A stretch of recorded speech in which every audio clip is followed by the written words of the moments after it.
We're going to be making a broccoli soup today. Broccoli soup has a few amazing ingredients that's full of those antioxidants and cancer fighters. You want to get broccoli into your diet as often as possible. That's our main ingredient here for our broccoli soup. We have 1 to 2 cups of broccoli, so it's up to you how thick you want this soup and how much broccoli you want to add. So we're going to start off with some broccoli here. We've pre-chopped it, but of course when you find broccoli in the store it's going to look something like this. You're going to use all the broccoli. You're going to use the florets, so the flowers on top, and also the stem. And what I want to point out is on the stem, sometimes it's real thick and it feels sort of barky, but inside the stem is a really nice broccoli meat that's very, very soft and moist. So you're going to want to go ahead and chop off any of that hard barkiness that might be on the stem, because inside is just this beautiful, delicious, soft broccoli on the inside there that's just wonderful to eat and very, very good for us. So just chop up your broccoli into little pieces as we've done here. And we have a bowl of it. I'm going to go ahead and add that to our Vitamix blender, which is just a high-powered blender, but any blender will be fine for this recipe, so use what you have. I'm going to go ahead and empty all this in here. So we've got 1 to 2 cups of broccoli. Our next ingredient is a ½ cup of sunflower seeds. Now we have used raw sunflower seeds. We've soaked them overnight, so we want to use the raw sunflower seeds. They're super high in protein. So you've got all 8 essential amino acids, which are protein builders. So eating sunflower seeds is a great source of protein, especially if you're eating them raw, and especially if you've soaked them overnight. We've actually soaked them in purified water for about 8 hours or overnight. In purified water, of course, I'm just going to go ahead and let go of the water. So we're going to dump that out.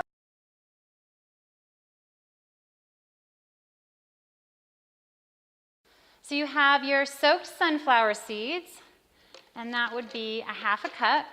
Now after they've been soaking, it might look like they yield a little bit more because they do expand with the water. So there we go. We've got a ½ cup of sunflower seeds. Our next ingredient is just 1 clove of garlic.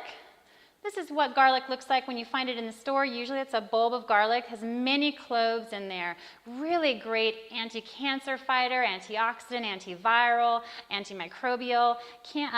The garlic is great to eat, especially if you're worried people are sneezing around you, people have flus or little colds.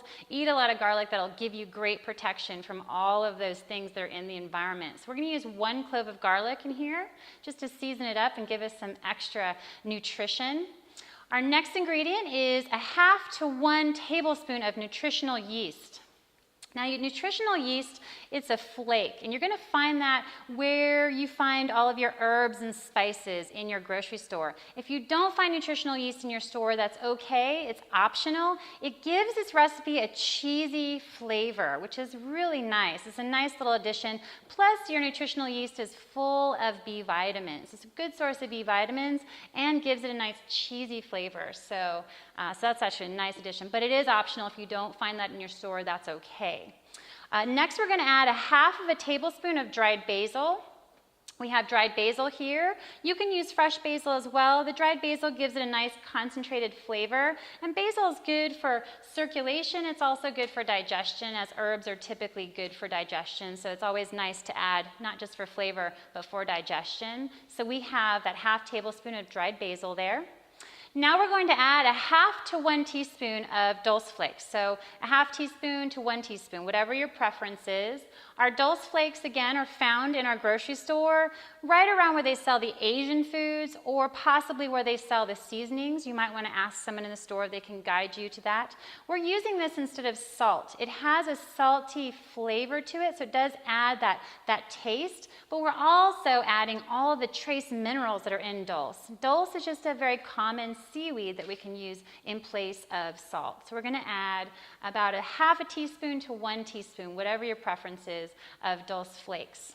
And our very last ingredient, of course, is water. We're using a purified water, never using tap water. We're using 2 cups of a clean, purified water.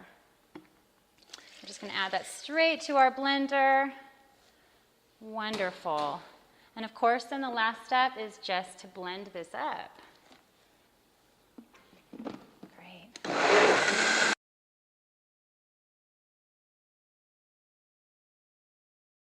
Okay, now I could of course keep blending this. If you own a Vitamix or a high-powered blender, the longer you blend, the warmer it will get, and in a couple of minutes you'll have a nice warmed up soup that won't be overheated. It's still considered raw because it will still be under or around 105 degrees. So here we have this creamy, delicious, beautiful, oh, it looks so good, broccoli soup. Oh, this is one of my favorites. I love broccoli. I can smell that. That smells so, so good. Wonderful. And I'll just add a little bit of broccoli to the top of that. There we go. Beautiful. There we go. So we have our creamy, delicious broccoli soup. Enjoy.